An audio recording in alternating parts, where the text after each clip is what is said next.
అందరికీ వందనములు. ప్రియమైన దేవుని బిడ్డలారా, ఈ ఉదయకాల సమయంలో పడకల నుంచి లేకుండా ప్రభు యొక్క కృపావార్తను విన్నారండి. సోమవారము 26వ తారీఖు మరి జనవరి నెల 2026 సంవత్సరం. ఈ ఉదయకాలం పడకల నుంచి లెగిస్తున్నట్లయితే ప్రభు యొక్క కృపావార్తను విన్నారండి.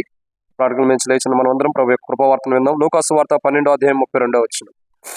ఇక్కడ చూసినట్లయితే, చిన్న మంద భయపడకుడి, మీకు రాజ్యం అనుగ్రహించుటకు మీ దేవునికి ఇష్టమైన. కాబట్టి దేవుని యొక్క వాక్యాన్ని చూసినట్లయితే, మీకు రాజ్యం అనుగ్రహించుటకు మీ దేవునికి ఇష్టమైనని దేవుని వాక్యాన్ని మనం చూస్తూ వస్తున్నాం. ఈ ఉదయకాలం పడకల మించి లేకుండానే ప్రభు యొక్క కృపావర్తను వింటున్న మన జీవితాల్లో ఏమైనా రాయబడుతూ వచ్చిందండి. చిన్న మంద భయపడకుడి, మీకు రాజ్యం అనుగ్రహించుటకు మీ దేవునికి ఇష్టమైనని దేవుని వాక్యం అంటుంది. అయితే ఇక్కడ గమనించాల్సిన కోణం ఏంటంటే, ఆయన ఎవరికి రాజ్యం ఇస్తున్నాడు? సో మీకు రాజ్యం అనుగ్రహించబడుటకు మీ దేవునికి ఇష్టమైనని దేవుని వాక్యం అంటాం. దేవుని వాక్యం అంటాను. ఆయన ఎవరికి రాజ్యం ఇవ్వడానికి ఇష్టపడుతున్నాడంటే, మొదటి మాటను చూద్దామండి. దేవుని వాక్యాన్ని చూసినట్లయితే లూకాసు వార్తలో మనం కొన్ని మాటలు జ్ఞాపకం చేసుకున్నట్లయితే 12:32లో ఆయన రాజ్యం ఇస్తున్న అనుభవాన్ని చూస్తున్నాం. అయితే ఎవరికి ఆయన రాజ్యం ఇస్తున్నాడు అని అంటే, మొదటి సమూయేలు గ్రంథము 2వ అధ్యాయం 8వ వచనం. మొదటి సమూయేలు గ్రంథం 2వ అధ్యాయం 8వ వచనం. ఇక్కడ నేను చదువుతా చూడండి. దరిద్రులను అధికారులతో కూడా కూర్చొని ఎవరండి? దరిద్రులు. కాబట్టి మొట్టమొదటిగా ఆయన మీకు రాజ్యం అనుగ్రహించడానికి దేవునికి ఇష్టమైన అన్నాడు. ఎవరికి రాజ్యం అనుగ్రహించడానికి దేవునికి ఇష్టమైందంటే దరిద్రుడు. ఎవరైతే ఈ లోకంలో దరిద్రులుగా ఉంటారో, ఎవరైతే ఈ లోకంలో దరిద్రులుగా నివసిస్తూ వస్తున్నారో, ఎవరైతే ఈ లోకంలో దరిద్రాన్ని అనుభవిస్తూ వస్తున్నారో, ఎవరైతే ఈ లోకంలో దరిద్రుడిగా చేయబడుతూ దారిద్ర్యాన్ని అనుభవిస్తూ దరిద్రులుగా ఉంటూ వస్తున్నారు, అటువంటి వారిని, దరిద్రమైన స్థితిలో ఉండే వారిని, దారిద్రులుగా ఉండే వారి కొరకై ఆయన దారిద్రుడిగా చేయబడటానికి లోకానికి వచ్చి దరిద్రుడిగా చేయబడి ఆయన కలువరిసిలో ప్రాణం పెట్టి చనిపోయి తిరిగి లేటం ద్వారా దరిద్రులైన వారికి దేవుని రాజ్యం ఇవ్వబడుతుంది. మీకు రాజ్యం అనుగ్రహించడం మీ దేవునికి ఇష్టమైన ఎవరికి? దరిద్రులకి. దరిద్రులైన వారి కొరకు ఆయన దారిద్రుడిగా చేయబడి మన దారిద్ర్యాన్ని తన దారిద్ర్యం వల్ల అనుభవించి దాన్ని తొలగించేసి మన దారిద్ర్యాన్ని మనల్ని దేవుని రాజ్యానికి వారసులుగా చేసి ఆ దేవుని రాజ్యాన్ని పొందేవారుగా చేస్తున్నాడు. కాబట్టి ఆయన మీకు రాజ్యం అనుగ్రహించడం మీ తండ్రికి ఇష్టమైన ఎవరికి ఇస్తున్నాడు? దరిద్రుడికి. రెండోదిగా ఆయన ఎవరికి రాజ్యం ఇస్తున్నాడంటే, కీర్తనల గ్రంథం 113వ అధ్యాయం. కీర్తనల గ్రంథము 113వ అధ్యాయం. ఆయన ఎవరికి రాజ్యం ఇస్తున్నాడు? కీర్తనల గ్రంథం 113వ అధ్యాయం 8వ వచనం. ఆయన నేల నుండి దరిద్రులను లేవనెత్తువాడు, పెంట కుప్ప మీద నుండి బేదలను పైకెత్తువాడు. కాబట్టి ఆయన ఎవరికి రాజ్యం ఇస్తున్నాడంటే, పెంట కుప్ప మీద ఉన్నవాడు. మీకు రాజ్యం అనుగ్రహించడానికి మీ తండ్రికి ఇష్టమాయను. ఎవరికి ఇస్తున్నాడు? దరిద్రులకి ఇస్తున్నాడు రాజ్యం. ఆయన దారిద్రుడిగా ఇక్కడ ఈ లోకానికి వచ్చి తన దారిద్ర్యం వల్ల మనం ఐశ్వర్యవంతులు చేయడానికి మన దారిద్ర్యాన్ని తీసివేసి దేవుని రాజ్యంలో మనకి వారసులుగా చేసి ఆయన తండ్రి రాజ్యాన్ని ఇస్తున్నాడు. తండ్రి ఇవ్వాలనుకున్న రాజ్యాన్ని మనకి ఇప్పిస్తున్నాడు.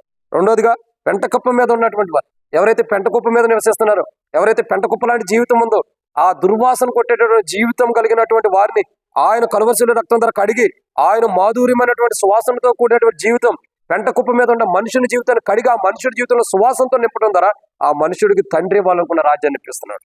మూడోదిగా మీకు రాజ్యం అనుగ్రహించడం మీ తండ్రికి ఇష్టమైన ఎవరికి అనుగ్రహిస్తున్నాడు? మొట్టమొదటిగా దరిద్రులకి, రెండోదిగా పెంట కుప్ప మీద ఉండవారికి, మూడోదిగా చూసినట్లయితే కీర్తనల గ్రంథము 102వ అధ్యాయం 17వ వచనం.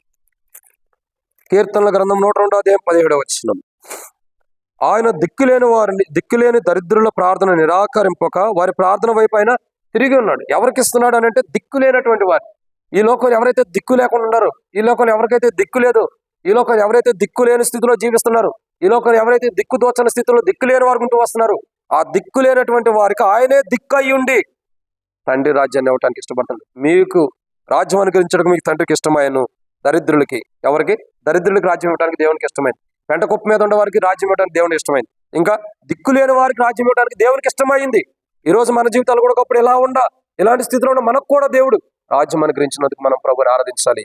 ఇది మనం చూస్తున్న దాంట్లో 3వ మాట. 4వ విషయాన్ని చూసినట్లయితే, అపోస్తలుడైన పౌలు రోమీయులకు రాసినటువంటి పత్రిక 3వ అధ్యాయంలో, అపోస్తలుడైన పౌలు రోమీయులకు రాసిన పత్రిక 3వ అధ్యాయం 12వ వచనాన్ని మనం జ్ఞాపకం చేసుకున్నట్లయితే ఇక్కడ ఒక మాట రాయబడుతూ వచ్చింది. అందరూ త్రోతపేకంగా పనికి మాలిన వారైరి, మేలు చేయవాడు లేడు, ఒక్కడైనాను లేడు. కాబట్టి ఇక్కడ మనం చూస్తున్న 4వ కోణం ఏంటంటే, ఆయన తండ్రి ఎవరికి రాజ్యం అనుగ్రహించడానికి ఇష్టపడుతున్నాడంటే పనికి మాలినటువంటి వారు. అందరూ త్రోతప్పిపోయి పనికి మాలిన వారయ్యారు. ఒక్కడు కూడా మంచివాళ్ళు, దేవుని వెతుకోవడం ఒక్కడు. సో పనికి మాలిన స్థితిలో ఉండేవారు, పనికి మాలిన జీవితం కలిగినటువంటి వారు, లేదా దేవునికి పనికిరాని వారు, భూమి మీద పనికి మాలిన జీవితాన్ని జీవిస్తున్నటువంటి వారికి వారిని జ్ఞాపకం చేసుకుని వారి జీవితాన్ని మార్చి పనికి మాలిన వారిని దేవుని వనంలో పెట్టి, దేవుని ద్రాక్ష వనంలో పెట్టి పని చేపించి వారికి రాజ్యం ఇవ్వడానికి ఇష్టపడుతున్నాడు. లేదా పని చేయించడం కదా వనంలోకి పంపించి వారికి రాజ్యం ఇవ్వడానికి, బహుమానం ఇవ్వడానికి ఇష్టపడుతున్నాడు. ఇది 4.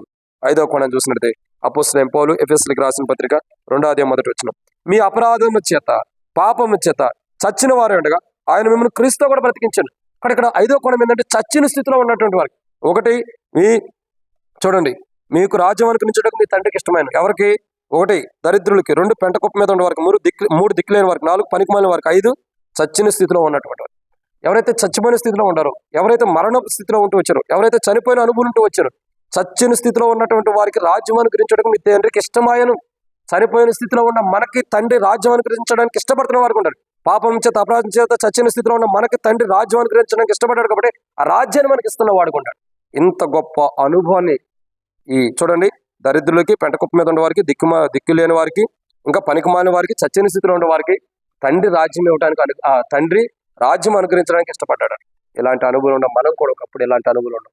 మనల్ని కూడా తండ్రి జ్ఞాపకం చేసుకుని ఈ దరిద్రపు స్థితి, దిక్కుమాలిన స్థితి, పెంట కుప్ప మీద ఉన్న స్థితి, ఇంకా పనికిరాని జీవితము, చచ్చిన స్థితిలో ఉన్న మనల్ని తండ్రి జ్ఞాపకం చేసుకుని మనకు రాజ్యం అనుగ్రహించడానికి ఇష్టపడ్డాడు. కాబట్టి అటు రాజ్యాన్ని దేవుని ద్వారా మనం పొందుకుంటున్నందుకు ప్రభు కృతజ్ఞత చెల్లిస్తూ ఆ రాజ్యాన్ని పోగొట్టుకోకుండా మన క్రైస్తవ జీవితంలో పాపను పడిపోయి అక్కడ పోగొట్టుకోకుండా దాన్ని కాపాడుకుంటూ వెళ్ళడం కొరకు ప్రభు మన సహాయం చేయను కాక ప్రార్థన. మమ్మల్ని మిక్కులుగా ఎక్కువగా ప్రేమించిన ప్రియ పరలోకపు తండ్రి, మీకు వందనాలు. విత్తమైన వాక్యం నీరు కట్టి ఫలింపచేయండి తండ్రి. ఎలాంటి వారికి మీరు రాజ్యం అనుగ్రహిస్తున్నారో చూసాం.